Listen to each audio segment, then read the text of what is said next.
The world will remember this day. The Trinity test and the revelation of the first atomic explosion to the world was one of the most important moments in the 20th century. It was a massive, miraculous project that many thousands of people were involved with. It touched government, it touched science, it had huge ramifications for all sorts of ordinary people.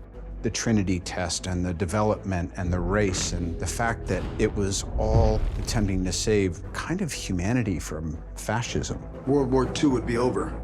Our boys would come home. This is a matter of life and death. But I can perform this miracle.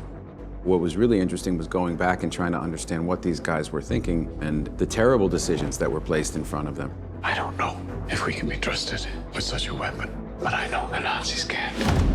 We live in the world that we live in because of what happened at Los Alamos. Why would we go to the middle of nowhere for who knows how long? How about because this is the most important thing to ever happen in the history of the world? All through humanity, we've been blinded by ambition and pursuit, and then the ramifications is something else. It's happening, isn't it? I think that's why it's so bizarre and amazing that Chris is making this movie now. We're seeing parallels. It's a profoundly overwhelming experience watching it. It's not a history lesson. It's not telling people this is what you must learn from this, but I think it's very clear it can reflect back on what's happening in the world today.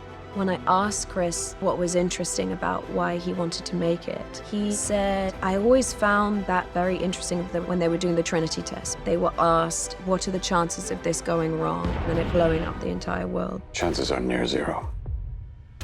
Near zero. What do you want for theory alone? Zero would be nice. Detonators charged. What is that decision to just still go ahead and do it?